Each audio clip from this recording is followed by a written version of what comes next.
O Liverpool está praticamente fechado com Arne Slot, treinador holandês que está atualmente no Feyenoord da Holanda.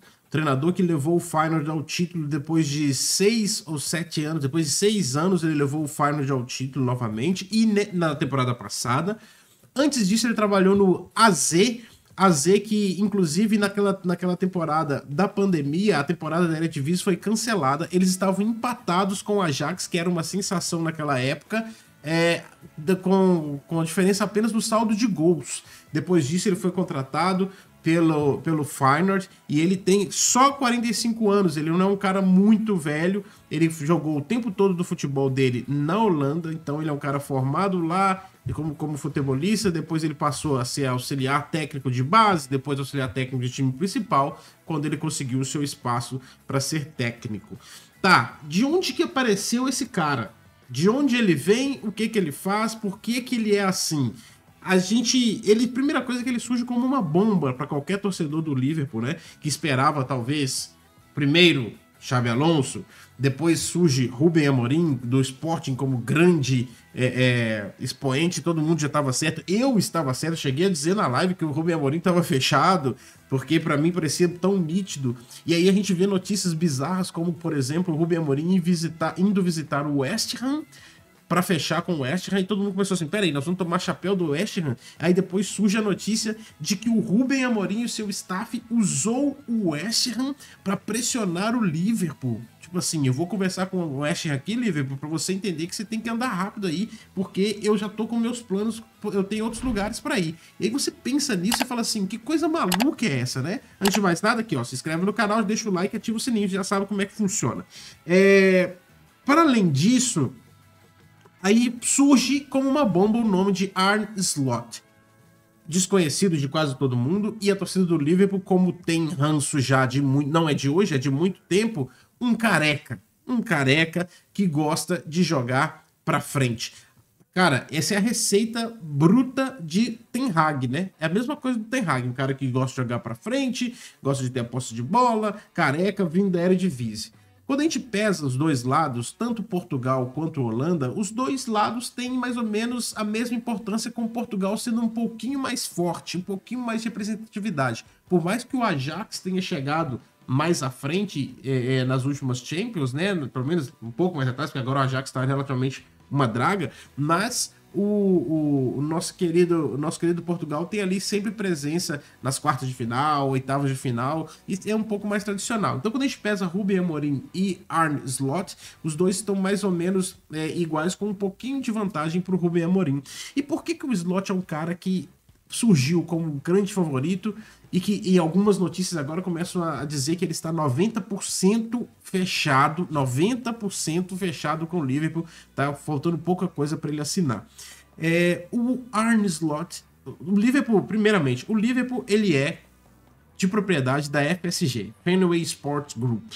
Quem não sabe, a FSG é dona também do Boston Red Sox. E se você ainda não sabe o que significa isso que eu tô falando, você precisa de ver um filme chamado Moneyball, com o nosso querido Brad Pitt, maravilhoso, lindo, que era casado lá com a Jennifer Lopez, depois com a Angelina Jolie. Enfim, informação inútil no vídeo, mas que você precisa ver a Jennifer Aniston e a Angelina Jolie. Mas também, principalmente, o Moneyball. E o que vou resumir assim, muito simplista, de forma muito simplista, o Moneyball. O Moneyball diz que você não tem que procurar uma grife apenas para você substituir. Você não tem que substituir um Salah por um outro cara de grife que vai vir fazer tudo que o Salah faz. É muito mais fácil você pegar um Salah, que é gigante, que você perdeu, e substituir por 5 jogadores que vão entregar as mesmas coisas que o Salah entregava. Então, se ao invés de você colocar um Salah lá para fazer alguma coisa, você coloca um jogador, o outro, e no final das contas, você tem o mesmo resultado que você teria com um Salah dividido em 5 jogadores. Essa é a ideia do Moneyball.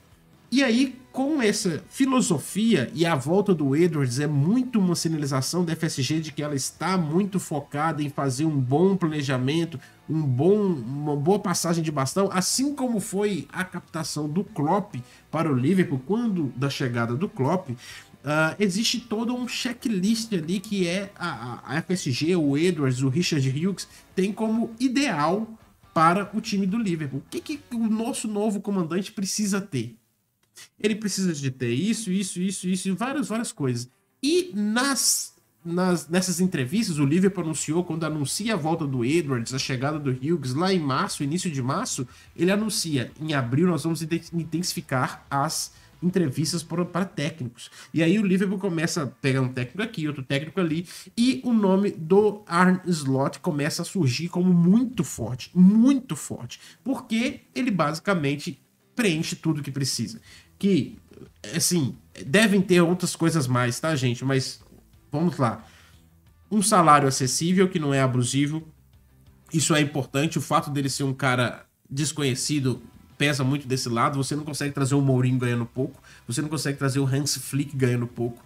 Você não consegue trazer, sei lá, quem você pensou, Antônio Conte, Thomas Tuchel, seja lá quem você pensou, e não vou entrar no mérito aqui se é bom ou se é ruim. Você não consegue trazer esses caras ganhando pouco. Tem que ganhar muito e muito bem. Então, um salário acessível é um dos itens ali, porque se você não gasta tanto com técnico, você gasta tanto com jogador e etc. Isso aí é sempre uma balança que se pesa num time que joga o jogo de forma responsável, como o Liverpool, né? O que é o contrário dos seus rivais. Um jogo bonito, um jogo propositivo, um jogo ofensivo. Isso também é sabido que era um dos itens que o Liverpool prezava. Trabalhar com base também era uma coisa que o Liverpool prezava. Isso também o Arne Slot tem como característica.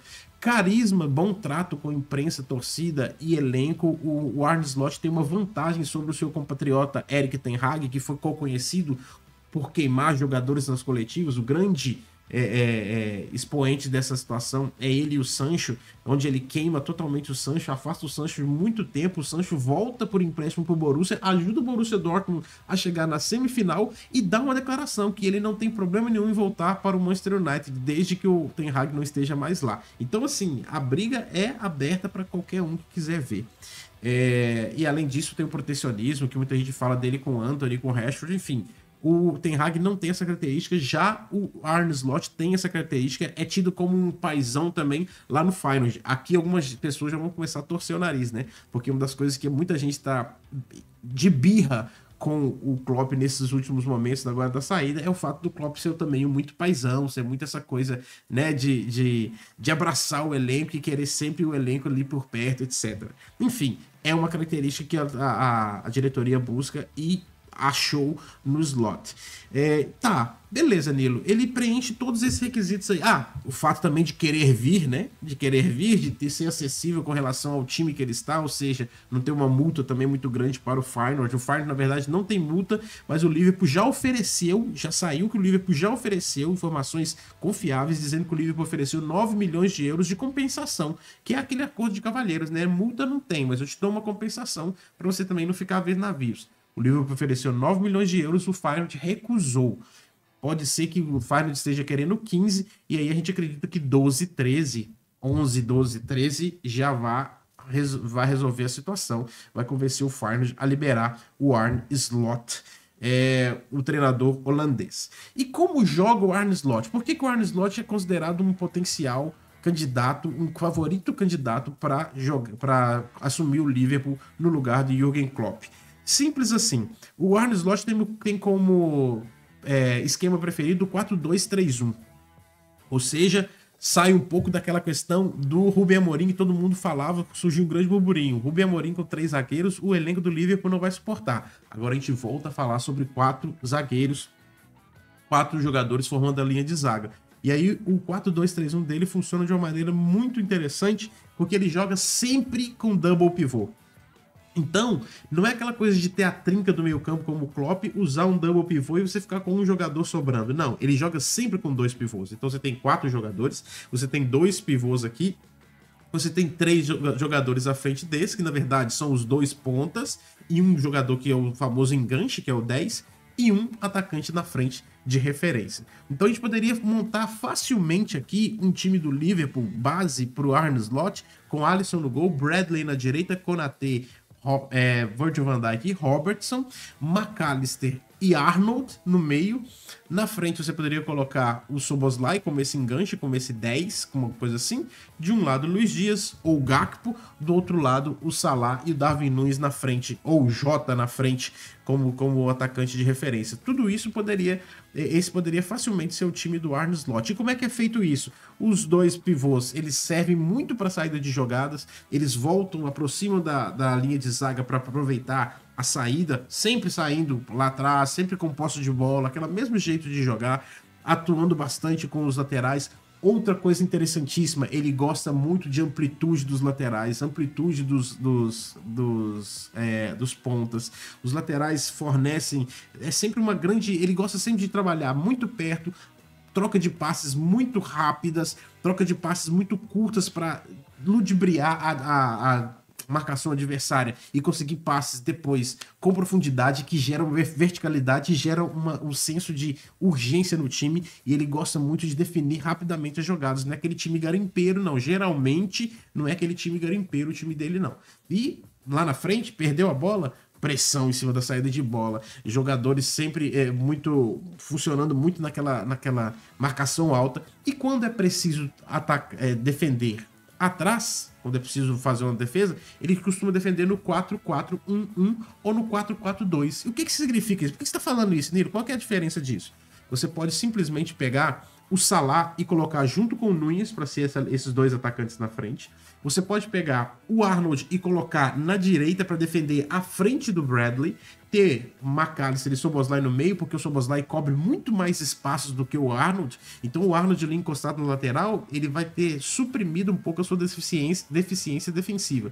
Já o Szoboszlai consegue cobrir muito mais espaços junto com o McAllister, e do lado esquerdo o Dias ou o Gakpo. E aí você tem Roberts e o Bradley atrás, os dois zagueiros também ocupando o seu espaço. E com isso ele monta um time com duas linhas de quatro muito sólidas, que dificilmente permitem a entrada do time adversário na sua área para chutar o seu gol. O Feyenoord teve ali um 6-0 recente no Ajax, que ele, assim, teve muita coisa de Liverpool no sentido de trazer atmosfera.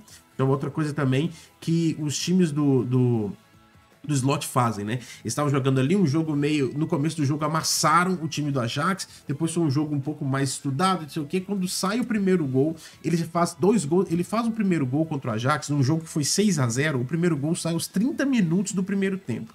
Só que antes do intervalo, antes do jogo ir pro intervalo, ele já tinha feito mais 2 gols, estava 3-0 o jogo e já tinha perdido mais umas 2 chances, dava para ser 5 no primeiro tempo. Por quê? Ele fez o primeiro gol, foi mais ou menos igual aquele jogo de Liverpool e City, vocês lembram aquele 4-3, que o Salah faz um gol de longe, o Firmino faz um gol de cobertura, aquela coisa toda, que o Liverpool faz um gol, depois faz 2, 3 de uma vez, que o City está atordoado. Tem até um comentário muito interessante do Mauro César Pereira, onde ele fala assim que antes do City tentar entender o que estava acontecendo, o Liverpool já foi lá e fez mais 2 gols. É isso que o Feyenoord dele fez com o Ajax. Fez um gol, fez mais 2 gols, o Ajax ficou desnorteado no segundo tempo, fez mais 3, foi 6-0, um placar elástico absurdo. O Ajax tá na nova fase, meu amigo, é Feyenoord e Ajax. É o maior time da Inglaterra. É o maior time da Holanda, e você tem que pegar ele e fazer o que você precisa fazer mesmo. Não tem que dar chances, não. E assim foi. Ganhou a Copa da Holanda recentemente, então essa temporada ele tá saindo de lá com o título, né? Sairá de lá com o título, e é um cara que tem muito, muito a oferecer. Mais uma vez falo, trabalha com a base, é um cara que gosta, e por isso a gente tem muito a ganhar com o Bradley, com o Quansah, com o Dance, com o McConnell, com o Clark, com o Cade Gordon, com o Nione. Todos esses jogadores vão estar no radar dele. Ele é um cara que gosta muito de potencializar e trabalhar, ele se dá muito bem trabalhando com um orçamento mais reduzido, e por mais que a gente esperneie, essa é uma filosofia da FSG, não tem como fugir muito disso. Não tem como fugir muito disso, então a gente precisa de trazer um cara que saiba trabalhar nisso. Não tem como você trazer um cara que só fica pedindo reforço, e a gente nunca vai dar, vai bater de frente, e uma hora os caras vão simplesmente sair e vai deixar a gente na mão. Então, ele tem esse perfil também. Então, trabalha com base, trabalha com um orçamento um pouco menor, desenvolve os seus jogadores, é um cara que entende também os jogadores onde se fazem. Acho que alguns jogadores têm muito a ganhar com ele, como por exemplo o Cody Gakpo, porque a gente tem que lembrar que ele tá no Feyenoord hoje, ou seja, ele pegou o Cody Gakpo arrebentando no PSV algumas temporadas atrás. uma temporada e meia atrás, o Gakpo estava no PSV e todo mundo via ele arrebentando lá, muitas assistências, muitos gols, jogando como ponta esquerda. Então ele vai trazer essa visão também. Aquele Gakpo lá eu já vi jogar, eu já tive que marcar ele, eu já sei como é que ele funciona. Então até isso ele traz. O Gakpo é um cara que pode ganhar com a chegada do Slot, além de outros, como o Salah sendo um pouquinho mais livre da responsabilidade defensiva, além de ter muito mais gente trabalhando em volta dele, porque ele vai querer essas aproximações, essas convenções, essas conversas com pequenas engrenagens ali durante o campo. O Endo talvez é um cara que perca um pouco de espaço, mas também ele pode se desenvolver, porque como o Igor lá do nosso grupo do WhatsApp disse, o Endo sempre jogou como double pivô, então ele pode sim se mostrar ainda melhor nessa posição. Eu fico um pouco meio assim pesaroso com relação a Elliott, mas o Elliott pode voltar a ser o ponta que ele era. Vocês lembram que a gente falava que o Elliott ia ser o substituto do Salah? Então o Elliott pode voltar a atuar nessa ponta direita e voltar a se desenvolver como esse cara, mas não sendo aquele ponta lá na frente como é o do Klopp hoje, mas um ponta numa linha de 4-2-3-1 que vai ficar ali numa situação um pouco diferente e vai funcionar do mesmo jeito, só que ao invés do Szoboszlai voltar para marcar junto com o Maka e o Elliott fazer igual o Salah para frente, o Elliott pode voltar para marcar e o Szoboszlai atuar um pouco mais à frente, enfim. Várias coisas podem acontecer, podemos ter várias variações, por mais que essa frase seja muito esquisita, mas... E a gente pode ter outras coisas. Bajcetic atuando como double pivô, já pensaram nisso? Como que seria interessante? Robertson voltando a ser esse cara agudo pela esquerda. Tsimikas também tem muito a oferecer ali. O Gomes pode ser utilizado, não sei exatamente em qual situação, mas... E o Darwin Núñez pode talvez ter um pouquinho mais de atenção no sentido de trabalho, né? De trabalho. Assim como Jota, Dams, sem contar outra coisa. Me parece um time um pouco menos agressivo fisicamente do que o do Klopp. Mas não digo isso de uma maneira pejorativa, digo isso de uma maneira de abordagem. E isso pode refletir num time um pouco menos exigido fisicamente, no sentido de estourar de lesões. Que é um dos grandes calcanhares de Aquiles do Liverpool. Uma temporada onde briga por tudo, outra temporada destruído fisicamente. Uma temporada brigando por tudo, a outra destruído fisicamente. A gente tem que sair desse ciclo vicioso que é, assim, inacreditável e tem nos roubado grandes chances, não é mesmo? Esse é mais ou menos o perfil do Arne Slot. Está praticamente fechado, gente. É careca, muita gente está dobrando o nariz, mas é aquela velha história. Eu vou pegar uma frase emprestada do Vini, da We Are Liverpool, que falou um negócio muito interessante. A gente pode brigar, a gente deve brigar com quem está contratando. A gente pode ficar emburrado com o Edwards, com o FSG, com o Hughes, achar ruim com eles. Mas o cara que vem não é culpado, não. Então, se esse cara realmente vier vestir a camisa e for pra beira do campo, a gente vai apoiar ele. Até a hora que ele começar a fazer besteira, né? Se ele começar a fazer besteira demais, enfim, aí a gente vai ter que cobrar dele também. Mas a gente não vamos tentar não receber ele já de nariz torto, de cabeça ruim, para que ele chegue e sinta o ambiente. E uma coisa interessante, o time do Feyenoord, junto com a sua torcida, cantou o Never Walk Alone na comemoração da Copa Holandesa nessa temporada. Então o cara já tá mais ou menos ambientado, ele sabe como é que vai ser, né? Enfim, quero saber qual que é a sua opinião sobre Arne Slot. E se todas as informações aqui eu peguei pesquisando no YouTube, no nosso grupo do WhatsApp, ferveu de informações, a gente foi trocando ideias, essa formação do time, o Vini deu ajuda, o Felipe da Liverpool BR News deu ajuda, o Igor, que eu citei aqui, também deu ajuda, Lucas Smith, todo mundo conversando e batendo papo de como poderia ser. Peguei também informações da Made for Liverpool, o Merseyside Reds BR, já não sei exatamente qual das duas, mas Made for Liverpool lá no Twitter. Então, enfim, é tudo uma troca de situações. Eu não sou um PhD em Arne Slot, não, mas a gente bateu bastante papo e viu bastante material nesses dias para tentar trazer essa informação para você em primeira mão, para você ficar por dentro de quem é Arne Slot, tentando exemplificar, trazer bastante aplicações dentro do nosso elenco, tá certo? Espero que você tenha gostado desse resumo e vamos aguardar. Assim que sair a confirmação, a gente volta falando assim, é ele, o careca é nosso, estamos carecas, todos nós. Na verdade, eu queria dizer que desde que eu tirei o dread, né, eu já estava profetizando que a era dos carecas iria chegar. E ela chegou, ou está chegando. Me fala aqui o que você acha do Arne Slot e que, enfim... Você acredita? Lembrando, gente, por mais que o Neto deteste que a gente fale isso, isso acarreta numa temporada de paciência a primeira, tá? É um trabalho que a gente tem que ver, tomara que chegue engrenando, que vá pra cima e que ganhe tudo. No AZ, ele levou o time rapidamente a ter bons resultados. No Feyenoord, rapidamente teve bons resultados. Tomara que no Liverpool ele chegue ganhando tudo. Champions League, Premier League, Copa da Liga não. Copa da Liga, FA Cup e tudo mais que tiver para ganhar. Ganha tudo, meu amigo. É isso que a gente quer. Tá certo? Um abraço. Deixa aqui o que você achou. Afinal, aqui você não caminha sozinho.